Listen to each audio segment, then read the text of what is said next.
जय श्रीमन नारायण। आज हम गरुड़ पुराण का 13वां अध्याय सुनेंगे। अशौच काल का निर्णय, अशौच में निषेध कर्म, सपिंडीकरण श्राद्ध, पिंड मेलन का प्रक्रिया, सय्यादान, पददान तथा गया श्राद्ध की महिमा। गरुड़ जी ने कहा, हे प्रभु, सपिंडदान की विधि, सूतक का निर्णय और सय्यादान तथा पददान की सामग्री एवं उनकी महिमा के विषय में कहिए। फिर श्री भगवान ने कहा, हे तार्क्ष, सपिंडीकरण आदि संपूर्ण क्रियाओं के विषय में मैं बतलाता हूँ, जिसके द्वारा मृत प्राणी प्रेत नाम को छोड़कर प्रेतगण में प्रवेश करते हैं, उसे सुनो। जिनका पिंड रुद्र स्वरूप पितामह आदि के पिंडों में नहीं मिला दिया जाता, उनको पुत्रों के द्वारा दिए गए अनेक प्रकार के दान प्राप्त नहीं होते। उनका पुत्र भी सदा अशुद्ध रहता है, कभी शुद्ध नहीं होता, क्योंकि सपिंडीकरण के बिना शतक की निवृत्ति अर्थात समाप्ति नहीं होती। इसीलिए पुत्र के द्वारा सूतक के अंत में सपिंडी दान किया जाना चाहिए। मैं सभी के लिए सूतक कांत को यथोचित काल कहूँगा।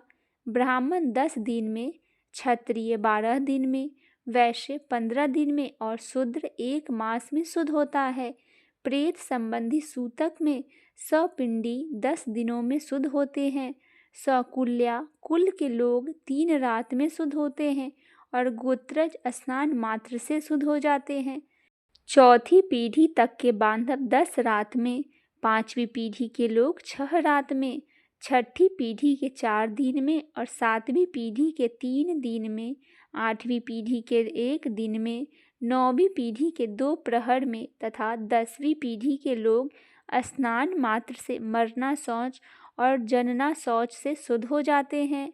देशांतर में गया हुआ कोई व्यक्ति अपने कुल के जनना शौच संवत्सर अर्थात 1 वर्ष बीत जाने पर समाचार मिले तो स्नान मात्र से ही शुद्ध हो जाते हैं।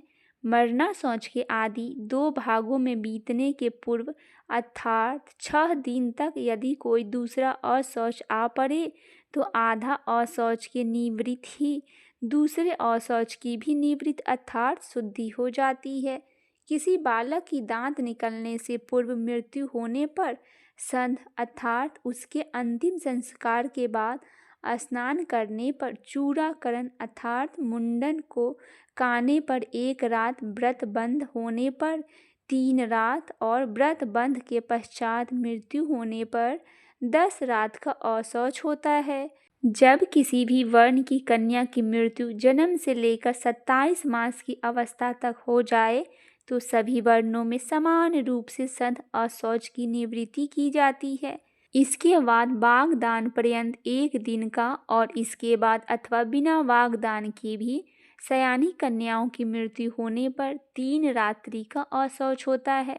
यह निश्चित है, वागदान के अनंतर कन्या की मृत्यु होने पर पितृकुल और वरकुल दोनों को 3 दिन का तथा कन्यादान हो जाने पर केवल पति के कुल में अशौच होता है। 6 मास के अंदर गर्भस्राव हो जाने पर जितने माह का गर्भ होता है उतने ही दिनों में शुद्धि होती है।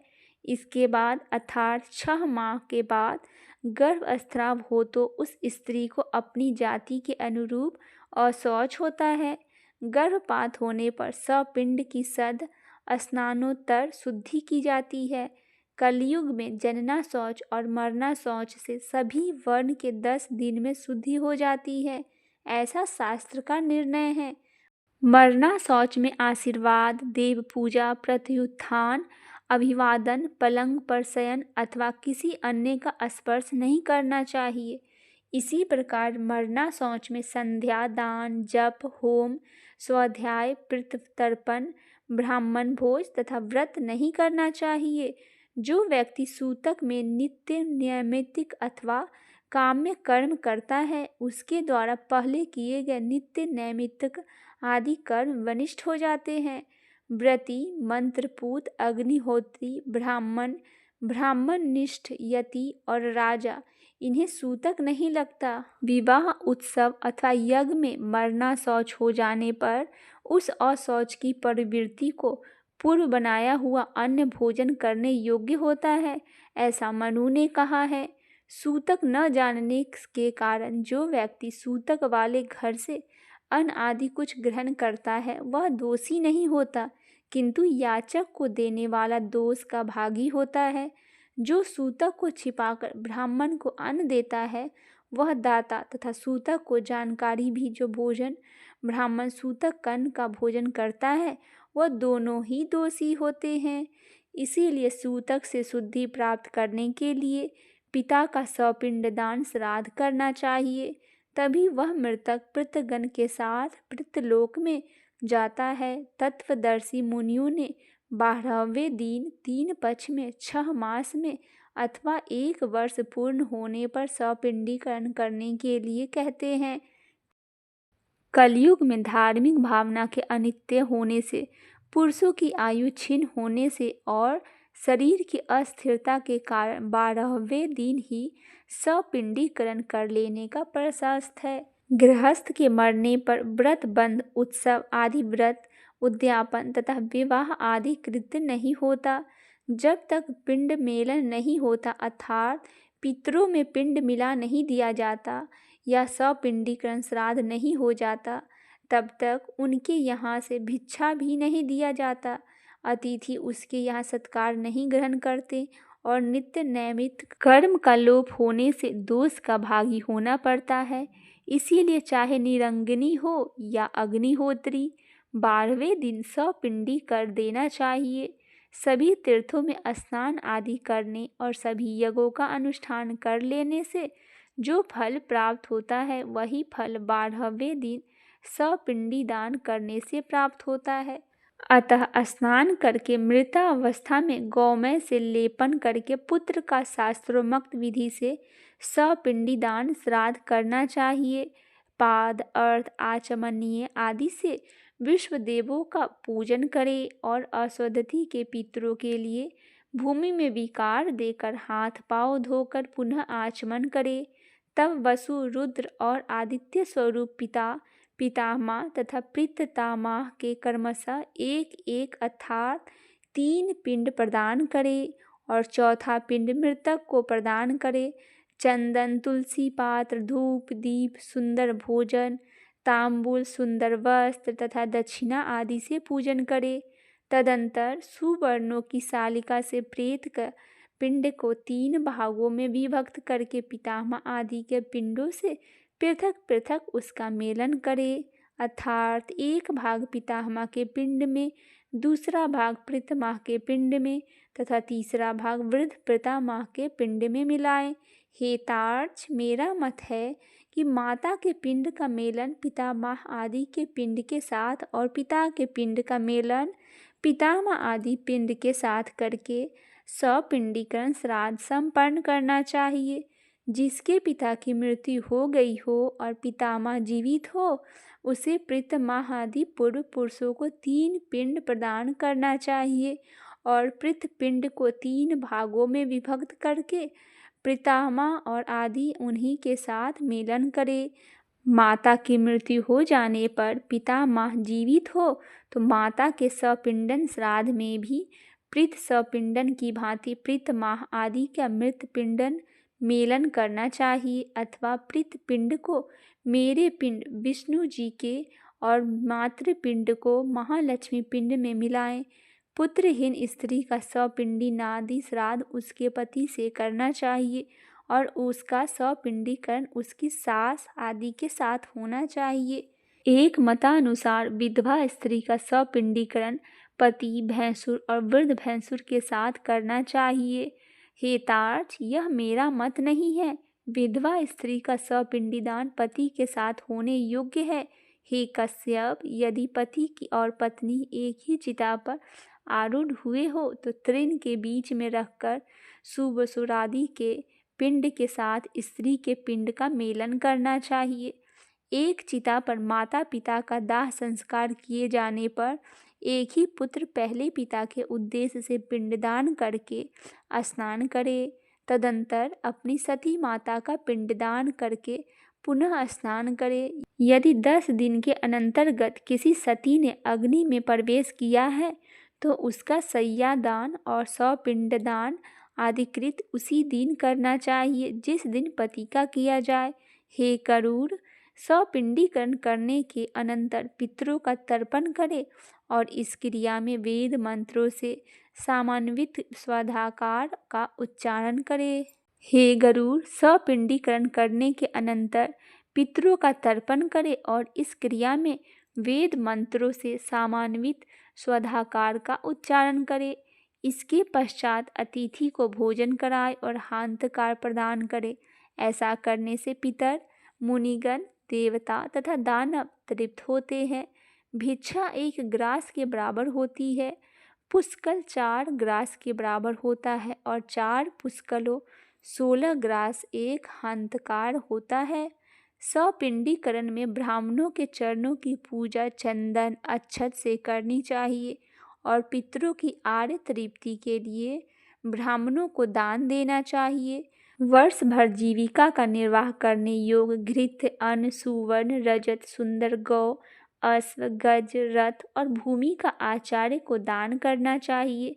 इसके बाद स्वास्ति वाचन पूर्वक मंत्रों से कुमकुम, अक्षत और नैवेद्य आदि के द्वारा ग्रहों, देवी और विनायक की पूजा करनी चाहिए। इसके बाद आचार्य मंत्रोच्चारण करते हुए यजमान का अभिषेक करे और हाथ में रक्षा सूत्र बांधकर मंत्र से पवित्र अक्षत प्रदान कर तदंतर विविध प्रकार के सुरस्वाद मिष्ठानों से ब्राह्मणों को भोजन करवाएं और फिर दक्षिणा सहित अन्न एवं जल युक्त 12 घट प्रदान करे। तदंतर ब्राह्मणी को वर्ण कर्म से अपनी शुद्धि हेतु क्रमशः जल, शस्त्र, कोंडे और डंडे का स्पर्श करना चाहिए, अर्थात ब्राह्मण जल का क्षत्रिय, शस्त्र का वैश्य, कोंडे का तथा शूद्र डंडे का स्पर्श करे। ऐसा करने से वे शुद्ध हो जाते हैं। इस प्रकार सपिंडी दान श्राद्ध करके क्रिया करते समय पहने गए वस्त्रों का त्याग कर दे। इसके बाद श्वेत वर्ण के वस्त्र को धारण करके शय्या दान करे। इंद्र सहित सभी देवता शय्या दान की प्रशंसा करते हैं, अतः मृतक के उद्देश्य से उसकी मृत्यु के बाद अथवा जीवन काल में भी शय्या दान प्रदान करनी चाहिए। शय्या सदृढ़ काष्ठ का सुंदर एवं विचित्र चित्रों से चित्रित दृढ़ रेशमी सूत्रों से बनी हुई तथा सुवर्ण पत्रों से अलंकृत हो। श्वेत रुई के गद्दे, सुंदर तकिए तथा चादर से युक्त हो तथा पुष्प, गंध आदि द्रव्यों से सुवासित होकर वह सुंदर बंधनों से भली भांति बंधी हुई हो और पर्याप्त विशाल हो तथा सुख प्रदान करने वाली हो। ऐसी शैया को बनाकर आस्तरण युक्त कूस या दरी चादर युक्त भूमि पर रखे। उस शैया के चारों ओर छाता, चांदी का दीपालय, चंवर, आसन और पात्र, झाड़ी का कलश, गेरुआ दर्पण, 5 रंगों वाला चंदवा और शयनोपयोगी और सभी सामग्रियों का यथास्थान स्थापित करे। उस शैया के ऊपर सभी प्रकार के आभूषण, आयुध तथा वस्त्र से युक्त सुवर्ण की श्री लक्ष्मी नारायण की मूर्ति स्थापित करे। सौभाग्यवती स्त्री के लिए दी जाने वाली शैया के साथ पूर्वोक्त वस्तु के अतिरिक्त कजल, महावर, कुमकुम, स्त्रियोचित वस्त्र, आभूषण तथा सौभाग्य द्रव आदि सब कुछ प्रदान करे। तदंतर सपरिणित ब्राह्मण का गंध पुष्प आदि से अलंकृत करके ब्राह्मणों को कर्णभरण, अंगूठी और सोने के कंठ सूत्र को विभूषित करे। उसके बाद ब्राह्मण को साफ दुपट्टा और कुर्ता पहनाकर श्री लक्ष्मी नारायण मूर्ति के आगे सुख शैया पर बैठाए। कुमकुम और पुष्पमाला आदि से श्री लक्ष्मी नारायण की भली भांति पूजा करे। तदंतर लोकपाल, नवग्रह देवी और विनायक की पूजा करे।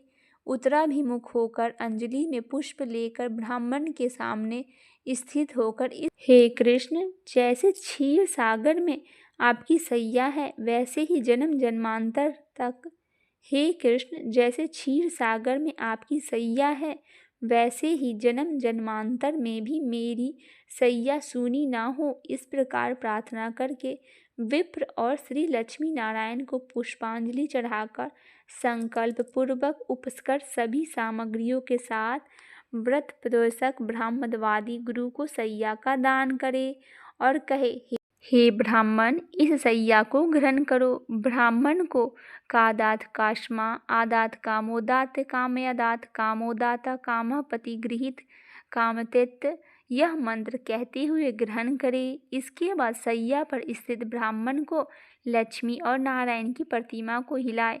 तदंतर प्रदक्षिणा और प्रणाम करके उन्हें विसर्जित करे।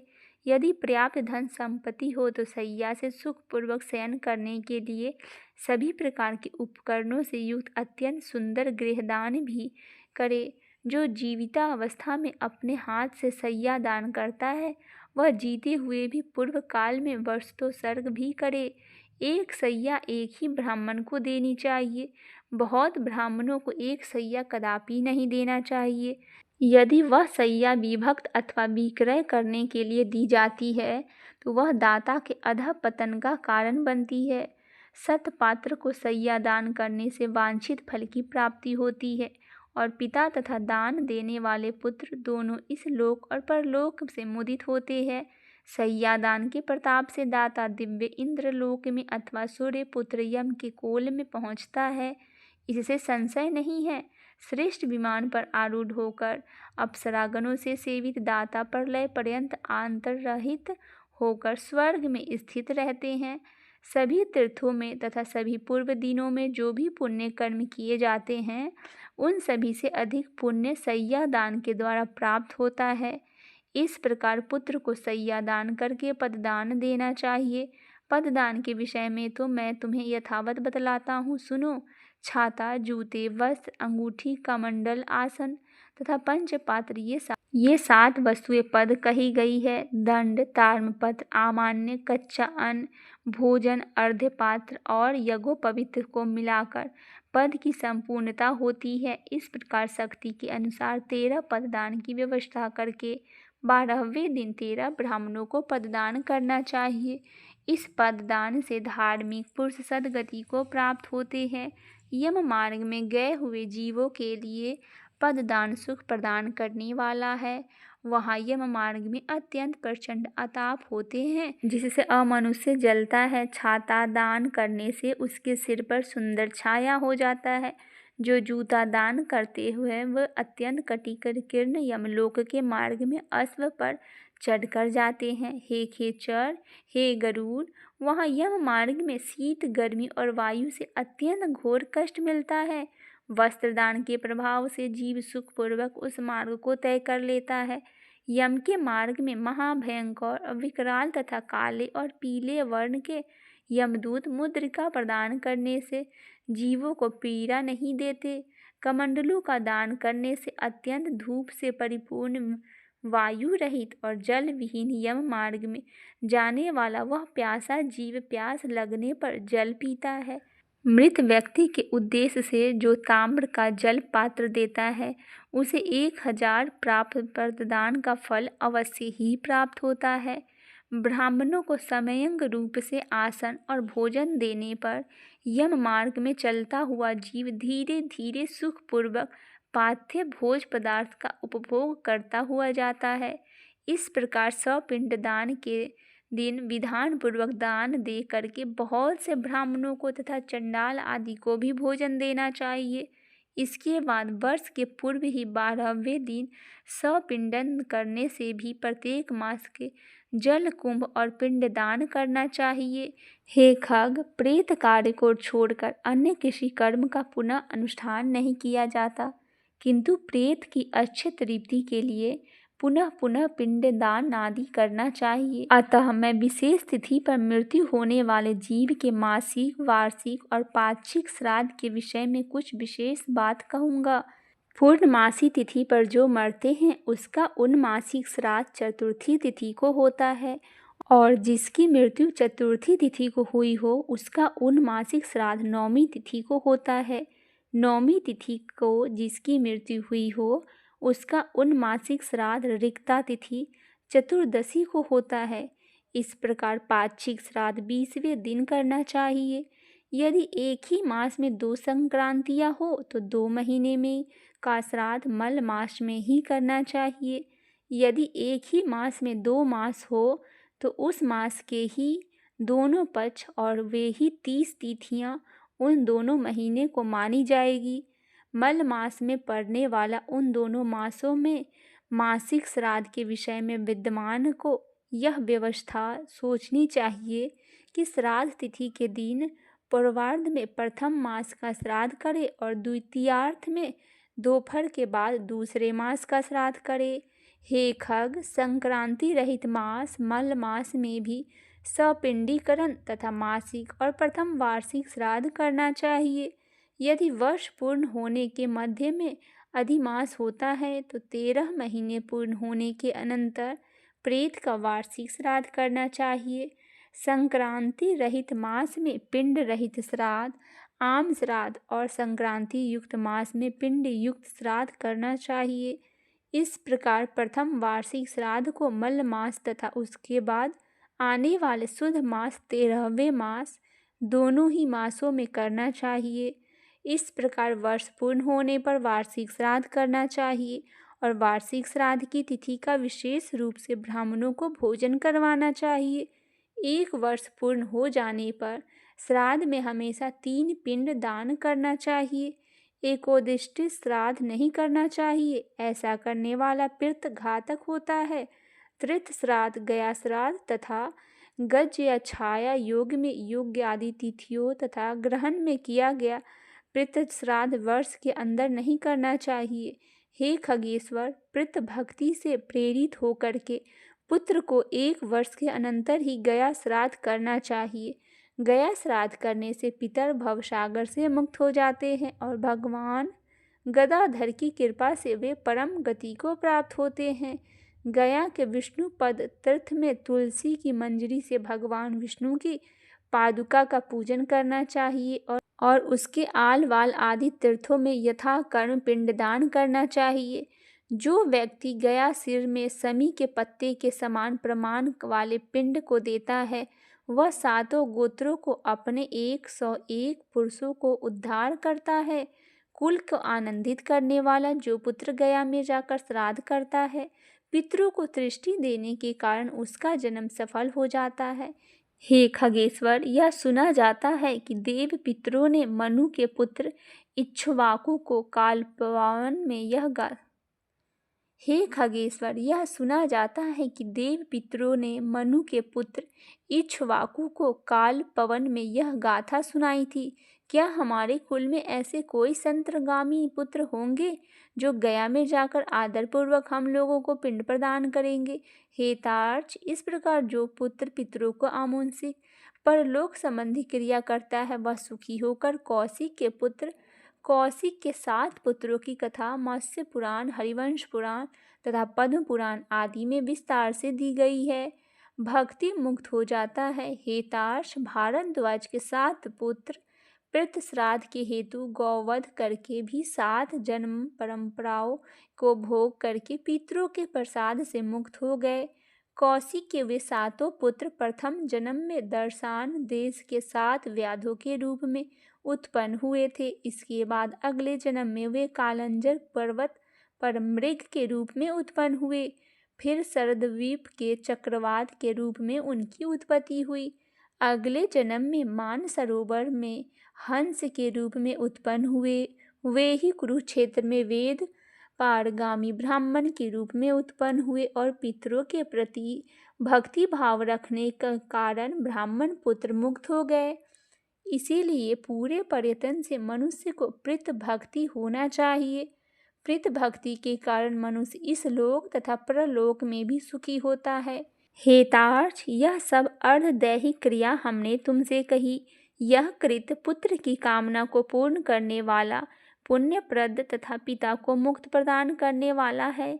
जो कोई निर्धन मनुष्य भी इस कथा को सुनता है वह भी पाप से मुक्त होकर पितरों के निमित्त दिए जाने वाले दान का फल प्राप्त करता है। जो मनुष्य मेरे द्वारा कहे गए श्राद्धों एवं दानों को विधि पूर्वक करता है और गरुड़ पुराण की कथा सुनता है उसके फल को सुनो।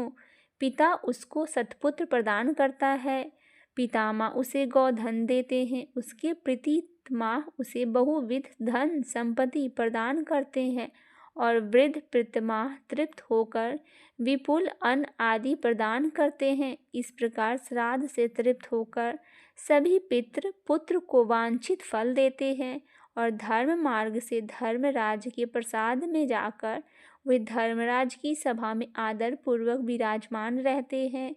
सूत जी ने कहा, इस प्रकार श्री विष्णु जी से अर्धदैहिक श्राद्ध दान दी विषयक महात्म्य को सुनकर गरुड़ जी को अपार हर्ष हुआ। इस प्रकार गरुड़ पुराण के अंतर्गत सारोद्वार में सपिंडन नादी सर्वकर्म निरूपण नामक 13वां अध्याय पूरा हुआ। बोलिए लक्ष्मी नारायण भगवान की जय।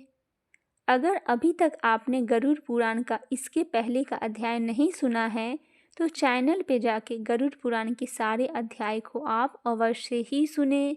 बोलिए लक्ष्मी नारायण भगवान की जय।